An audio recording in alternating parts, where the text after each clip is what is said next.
The Kethra Survival Academy had seen 12 species attempt the Deathworld gauntlet in its 400-year history. 11 had failed.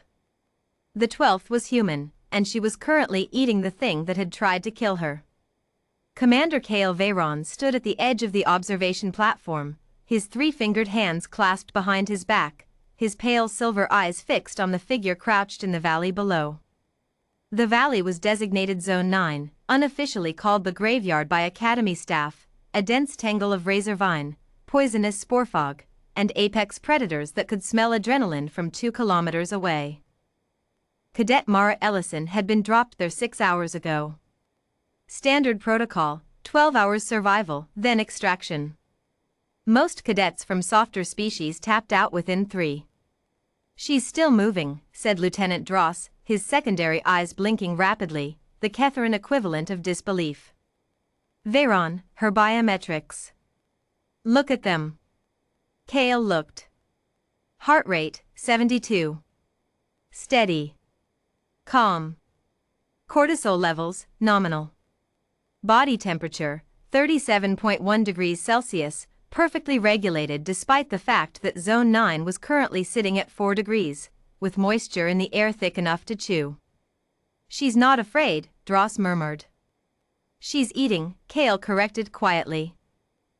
Below, Mara Ellison bit into what the scanners identified as a razor-fang staghorn, a 6-legged predator native to the Gethera moon system, introduced into Zone 9 specifically because it hunted by scent and had armored plating along its spine. It weighed approximately 90 kilograms. Its venom glands, located just behind the jaw, were potent enough to paralyze a Kethran soldier in seconds. Mara had cooked it over a fire she'd made with a striker from her boot lining and some dried razor vine she'd apparently decided wasn't actively dangerous anymore. She had, according to the thermal scan, also removed the venom glands first. With a blade she'd fashioned from the creature's own jawbone. "She skinned it," Dross said. "She skinned it and ate it." "Humans are apex predators on their homeworld," Kale said, though his voice lacked full conviction. He'd said that line many times. He'd believed it, academically. He was only now beginning to understand what it meant. Mara Ellison had not planned to be the first human cadet at Kethra Academy. That distinction had simply fallen to her the way most things fell to her, because she'd raised her hand, and no one else had. The briefing before Zone 9 had been thorough, even generous. Commander Veyron himself had sat across from her in the debriefing room, his silver eyes steady, and laid out the facts without condescension. Zone 9 contains hostile flora, 3 categories of predatory fauna, and atmospheric spore conditions that impair Kethran neural function by approximately 40%, he'd said. "We are not required to send you in. The gauntlet is optional," Mara had finished for him. "Yeah. I read the intake packet. You understand that no human has attempted it." "I know." She'd smiled at him, not unkindly. "Commander Veyron, I grew up in British Columbia. I hiked solo from age 9. I've been charged by a grizzly bear, bitten by a rattlesnake, and spent 3 nights in a blizzard with a broken ankle." She'd paused. "I'm not saying Zone 9 isn't dangerous. I'm saying dangerous and I have a history." He'd studied her for a long moment. Then he'd said, "The venom of the razor-fang staghorn will kill a Kethran in under 4 minutes. She'd nodded. "What's the LD50 for humans?" He'd blinked. "We don't have that data." She'd picked up her gear bag and slung it over one shoulder. "Guess we'll find out." What Commander Kale Veyron was watching now, 6 hours later, was not recklessness.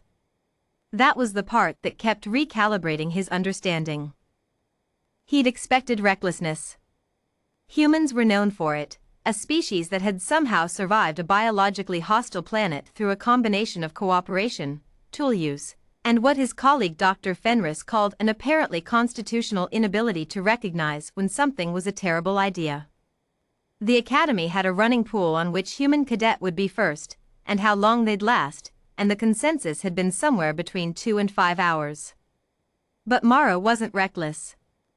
She was methodical. He watched her now as she finished her meal, wiped her hands on a piece of hide she'd scraped clean, and began moving through the razor vine with the unhurried confidence of something that belonged there. She tested each step before placing weight on it. She checked wind direction with a wetted finger. She moved downwind of the spore clouds, which was, Cale noted, technically the correct approach, though most cadets panicked and ran through them instead. She neutralized the spore fog, Dross said suddenly, leaning forward. Veyron, look at her kit. The thermal scope zoomed. Around Mara's lower face, she'd wrapped a strip of cloth that had been soaked in something. Cale pulled up the chemical analysis from the atmospheric drones. Alkaline. Strongly alkaline. She'd synthesized an alkaline filter from materials in Zone 9. How did she know the spores were acid compound? Dross asked. She didn't, Cale said slowly. She tested them. Look at the log, 40 minutes in, she caught a spore sample on a piece of blade grass and watched what it did to the organic material. Then she looked for something alkaline to counteract it. She experimented. She's a scientist, Cale said. She's a predator and a scientist. Dross was quiet for a moment. Then, should we be more worried about humans in general? Cale didn't answer immediately. He was watching Mara move through the lower valley now, heading toward the sector where the second-tier predators nested, the coilback stalkers, which hunted in coordinated pairs and had never once been successfully evaded by a solo cadet in 30 years of Zone 9 operation. Mara reached the nesting boundary, crouched behind a rock formation, and watched. She watched for 20 minutes without moving. Cale had run the gauntlet himself as a young officer. He remembered the coilbacks, the way they moved, the click pattern of their coordination signals, the specific frequency of their hunting calls. It had taken him 2 years of dedicated study to learn to read their behavior. Below him, Mara tilted her head. Then she picked up 2 small rocks and clicked them together, twice pause once. Both coilbacks stopped. Looked toward her. She did it again. Twice pause once. The coilbacks exchanged what Cale could only describe as a confused look. Then they moved away. She'd mimicked the signal for already claimed territory. She'd listened for 20 minutes and extracted enough pattern to fake it. Veyron, Dross said quietly.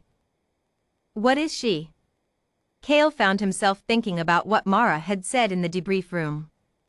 I grew up in British Columbia. He'd done the research afterward. Earth, North American continent, a region with brown bears, mountain lions, wolves, and terrain that killed unprepared humans regularly. She hadn't just survived it. She'd grown up in it. Had apparently found it pleasant. She's human, he said finally. I think I'm only now understanding what that means. At hour 11, 47 minutes, Mara Ellison emerged from Zone 9 at the northern extraction point. She was carrying a makeshift pack constructed from staghorn hide. Her jacket had 2 new rips in it, one from what the drones logged as a near miss with razor vine, one that remained unexplained. She had a shallow cut along her left forearm that she'd wrapped with a strip of cloth. She was humming. Cale met her at the extraction gate personally. She looked up at him and grinned. There was still staghorn grease at the corner of her mouth. Good morning, she said. It's evening, he replied, which was the most coherent thing he could manage. Huh. She squinted at the sky, did the math. 11 hours. Not bad. She held out the hide pack. Brought samples. The spore fog reacts really interestingly with the mineral content in the rock outcrops on the south face. I think there's a natural filtration zone in the lower valley, worth mapping. Cale stared at her. Mara Ellison, cadet first class, sole human student at Kethra Academy, 11-hour Zone 9 survivor, looked back at him with the calm, curious eyes of someone who had simply gone for a walk and found it interesting. You were not afraid, Cale said. It came out less like an accusation and more like a question. She considered this seriously. I mean, the coilbacks were a little stressful, she admitted. But mostly I was just. She paused, searching for the word. Curious. He looked at her for a long moment. Then he stepped aside and held the gate open. Welcome back, Cadet Ellison, Commander Cale Veyron said. I believe we need to redesign Zone 9. She laughed. It was a bright, uncomplicated sound. Make it harder, she suggested cheerfully, and walked past him into the light. Somewhere in the Academy database, Lieutenant Dross quietly updated the official entry for Homo sapiens under the header, Danger Classification. He changed it from moderate to reclassify pending further study. It felt like the honest answer.